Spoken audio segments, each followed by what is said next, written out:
Hi guys, and welcome back to World of Tanks. And today I'm going to be looking at when I can talk, one of the many premium tanks that have appeared in the store again. This Senshi STA-2, which is a Japanese Tier 8 medium tank. And again, I've got very split feelings about this because although it is an STA-2, the STA-2 is quite a nice tank if you like that sort of thing. Not very well armoured.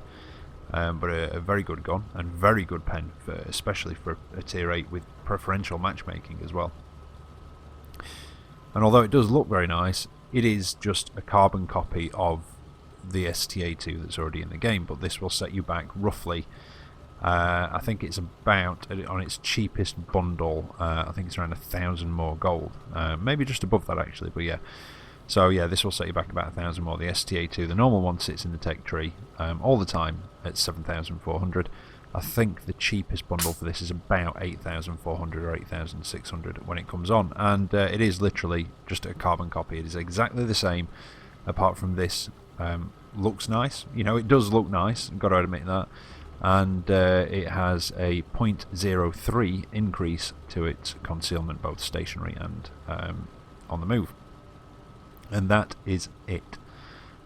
So if you have the STA-2 or the STA-2 Black, I really don't see any point in picking this up. If you don't have either one of them and you're looking for a high tier Japanese premium, you don't really have many choices, although Edelweiss and the Nameless are both coming back in about a week or so, and personally, if it was me, I would go for Edelweiss. That's just me. I don't know. I think it's as quick as this. The gun doesn't quite have the same rate of fire, although does it? Actually, yeah, the rate of fire is not bad, although it doesn't have as high a pen. And I mean, that's what I mean. Edelweiss has 195 pen. The Senshi, and in turn the STA-2 has 212.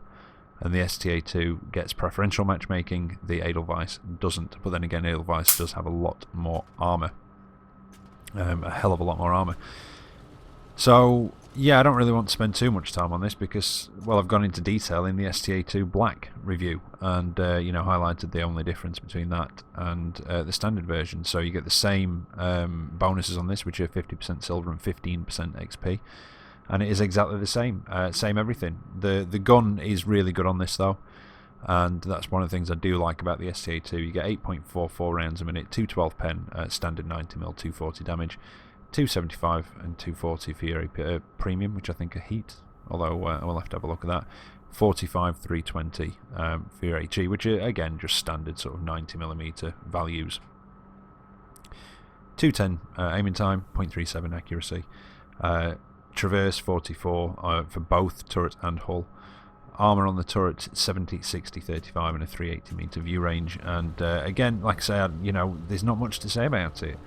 Equipment wise, you can see I've gone for vertical stabilizer, gun lane drive, no, not gun lane drive, gun rammer, and coated optics, and it is heat rounds for your premium, by the way. So, I mean, I know it's a bit of a cop out, but if you want to see, you know, a load of detail about this, go and have a look at the STA-2 Black review that I did, and obviously, it just, you know, it's got the same concealment rating as the STA-2 Black. It just doesn't have the increased XP bonus that the Black tanks have. But other than that, it is the same. It is the same as a standard STA-2. But something else I just want to mention as well, because it's, you know, about this, a little bit about this tank and about some of the others, is in the store as well. We also have, and this sort of made me laugh a little bit, everybody's been moaning about tanks that have been coming out that have just been reskins of premiums we've already had. And now, it seems we have de-skins of tanks. There is the T25 Pilot, which is the same as the T25 Vengeance, but without the lovely black paintwork with the skull on the back. And it does not have the 50% crew XP bonus that the Vengeance has. And there is also the Sherman Grizzly, again exactly the same as the Frostbite Grizzly that I reviewed, and it's basically a stock Sherman. So there you go. But yeah, just sort of worth noting. Now, like I said with this one, it does look nice. I can't deny that, but I just feel that they should have done something like this with Heavy Tank number 6 instead of just reskinning the STA-2, literally reskinning it. I could almost forgive it if it had something changed on it or altered, other than, obviously other than concealment, which is just to account for the perma camo. But just something different on it to make it different. But it, like I say, it is just a carbon copy. Skill wise, well, it's a good starting point for this tank. Brothers in Arms, situational awareness, repairs, sixth sense and camouflage are a good starting point. It's quite nimble, it's got good terrain resistances. Like I say, it's a good, it's a good tank. But again, I don't think it's a good premium, and I've been seem to have been saying that quite a bit recently. Modules, again, I'm not even going to go through the modules. You do get good gun depression with this, minus 10 degrees, but you do get very bad gun elevation of only 13 degrees. And again, if you want to see it all in more detail, just nip back and have a look at the garage review of the STA-2 Black. But the armour profile is, again, exactly the same, and it's very, very weakly armoured. The front of the hull, I think, is only 45mm. It is, yeah, 35 on the side, 25 on the rear. And like I said before, the turret, 70, 60, 35. Now, you can occasionally bounce some shots off your turret, but do not rely on it, whatever you do. It does have that thicker sort of upside down cross, or T almost, across the gun mantle, but what is that? That's 124 it shows it. But again, they've got to hit that bit, and if they hit you anywhere else on the turret, they're likely to pen you anyway. It's it's not going to be very good at saving your backside with bouncing shots. It's better at getting out of the way than it is at sort of bouncing anything. But you can occasionally, like I say, bounce shots off your gun mantle, because it is quite rounded and it is a bit thicker on the front, but normally it's a distance. But it is it's a decent supporting vehicle. It can get around the battlefield quite rapidly. It does 55 km/h top speed, so it can move about quite quickly. And like I said before, the gun is very nice. The pen is really nice on your standard rounds, and the rate of fire as well. So, like I say, that's why I'm sort of split. It's not a particularly good premium, but it is a decent tank at the end of the day. And like I say, if you haven't got the STA-2 and you have been looking at picking it up, maybe pick this one up instead, because it does look a lot nicer, and you won't have to put perma camo on. That's sort of factored into the increase in price. It's as though you sort of put all the 4 camo variants on and put them on permanently, and it just sort of factors that in. But yeah, there's not really much else to say, so I'm just going to get into the replays, show you a couple of quick games in it, and yeah, that's about it really. So yeah, let's get to the replays. Right, so here we are for the first of the replays, and it's a tier 9 match on Sand River, and the two that I've used, they're just, they're nothing spectacular, they're just 2 steady, average games. And as I've said before, and I'm not putting anybody down or anything like that. It's there's more average players out there than there are really good players, and I've used ace tanker games before, but not everybody is capable of doing that. Not everybody is at that level of they're not playing long enough, or they're just not that into games, and they play this for a bit of fun, and that's it. And I'm not, like I say, I'm not putting anybody down or anything like that, and I'm definitely not saying that I'm a Unicum standard player. But it's nice to use sort of average games, so that more people get an idea of what what's achievable in it. Really, the good players can say, well, if that's an average game, I could do something really good in that, and the average players can say, well, that's an average game, that's something that's achievable to me. And that's why I've basically used just a couple of steady average games. And again, just I know some people do skip the garage review. I do leave a time code in the description, so you can jump to the replays. Just to reiterate with this, it's not that I think it's a bad tank. The STA-2 is not one of my favourites personally. It's got a damn good gun on it though, and like I've said before, very good pen for a tank that's still got preferential matchmaking, because it used to have a lot less pen than this. It got buffed a couple of patches back. And really, I mean, technically it doesn't really need preferential matchmaking anymore, because the STA-1, it's got very similar performance and stats to this, and that, obviously sees tier 10. But that's by the by, it is what it is. It's still got preferential, it's still got damn good pen, and it's got a decent gun on it. Not bad accuracy. The aiming time's not too bad either. Rate of fire is pretty good, and the pen's good as well. But the tank itself doesn't have particularly good armour, very thinly armoured. You can bounce the odd shot off your gun mantle, but you don't want to rely on it. It's, you know, it's there and it'll bounce occasionally, and it's nice when it does. But generally, if somebody, you know, if something's going to hit you, it's going to pen, and especially RT as well, because, you know, I think your thickest armour on the front is 45 millimeters on the front of your hull. So if RT hits you, you know, you're going to have a pretty bad day. And in fact, I think you see that in the second replay. But yeah, like I say, not a bad tank, not one of my favourites. I know a lot of people love this tank and its performance, because it is quite mobile. It's a very capable flanker, and like I say, a very capable support tank. You can get around the battlefield and put in shots at a distance while staying out of the enemy's sort of, well, out of their sight, hopefully. Because if they do start shooting back, yeah, you could be in a spot of bother. But that's how I try and use this, you know, in support. I don't always. There are times where you can get a lot closer in, but I find that especially when you're not top tier, you're best off sticking in a supporting role. And again, you know, like I said, not a bad tank, but not a good premium. It is literally just a skin, and that is it. So all it's done is increased the camo rating to basically the equivalent as if you'd put camouflage on it itself.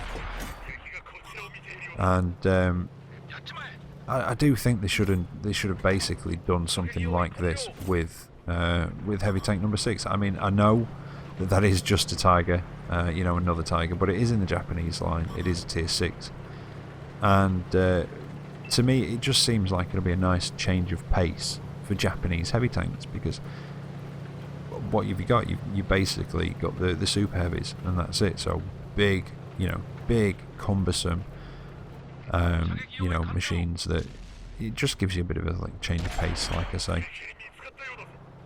So maybe have done something with that, because at least it's new to the game. You know, it's in the Japanese line, not the German.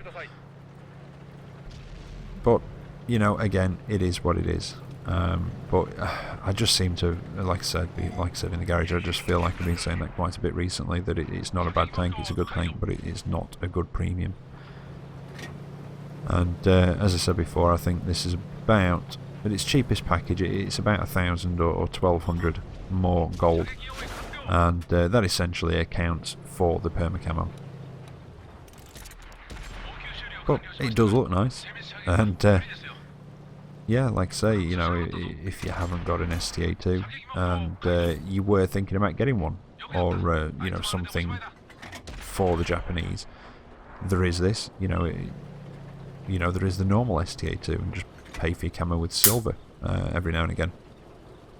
But also, don't forget the Edelweiss and the Nameless, which are both Japanese tanks. They are coming back. I think possibly next week. So, me personally, I would hold off and I would pick up Edelweiss if you wanted a Japanese medium.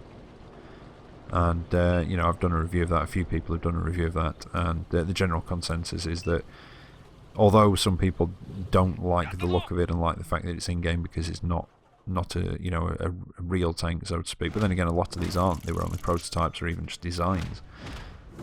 But the general consensus is that Edelweiss is a damn good medium tank. So yeah, if you haven't seen any reviews of it, maybe look a few up. Like I say, I've done one myself, bit of self-promotion there. But yeah, I've done one myself, and a few people have. But you know, if you haven't seen it, it might be worth having a look at if you are looking for a Japanese premium medium tank. Anyway, second replay for you. This one I think I am top tier, so I do decide to get a little bit closer in, and yeah, do quite well from it at first, but then RT gives me a nasty surprise, as RT is wont to do. And like I said before, RT gives you a very, very bad time in this. Apologies if I've been repeating myself with this one. I feel like I have been repeating myself, which is probably nothing new. I've got a feeling that I repeat myself quite a bit. But like I said, and I probably say that a lot as well, it is tricky with tanks like this where there is no difference other than the skin. And I suppose it's the same with the T25 Pilot. And I mean, you see I'm reviewing this, but I don't know. But yeah, I suppose it is the same with the T25 Pilot. Yeah, that was badly aimed. I should have really aimed better at him. A bit closer, that possibly could have punched through the front of there. I know they've got 200, this has got 212 pen, so it's close. And I know I said that the accuracy is not too bad, and you're about to see me miss that commander's hatch a hell of a lot. But yeah, you know, what tank doesn't that happen in? But yeah, you see with tanks like this, it is hard to, you know, sometimes to think about what to say about them because of them. Just, I mean, I can't think of another one that's quite as bad as this. You know, where that is the only difference, that is the look. There is normally some other kind of difference, usually. I mean, the Cromwell Knight, for instance, when we got that, the difference between that and the normal Cromwell was that it had increased hull traverse. And obviously it was modelled with the shorter 75, but more of the performance of the long one. And I'm trying to think of other ones. I mean, the Huntsman. I can't remember if there's anything different with the Huntsman. But at least, you know, there wasn't another premium Centurion in the game. Whereas with this, you know, we've already had two. We've already got two premium STA-2s. That's all the STA-2 is. It's premium. Yeah, I'm punishing that tiger. He was coming over. I think he was going for the ram or whatever, and just calmly tracked him. Kept him where I wanted him tracked, so he couldn't hit me and I could hit him. But yeah, I'm trying to think. I mean, Fighting Girlfriend, just a T-34, fully upgraded with the top 76mm, but it's got that thicker turret front and the no, you know, there's no commander's hatch on it. Again, it's got that difference. You know, at least there is that difference, and I think that's what it is with this one. And I don't know. I mean, admittedly, the black tanks, they're never coming back, so really, realistically, we only have the normal STA-2, but I just think that this should have been something different. It should have had something different about it. And there's RT hitting me. I don't know what that could have been. You know, I have been thinking about it. Maybe even a different gun. Just something like that. Maybe giving it a 105, something different with a, you know, a lower rate of fire, but just something a little bit different other than the skin. But like I've said many times in this video, probably not a bad tank, but I'm not, you know, I'm not convinced that it's a good premium, because it is just a carbon copy of the STA-2 that we already have in game, but with that skin. There you go. Anyway, I hope you've enjoyed that video. I'll be back. Well, I will be doing heavy tank number 6. I might even do that Sunday, so I'll be back then with another video. So until then, have a great weekend out there. And yeah, take care, and I'll catch you next time. See you later.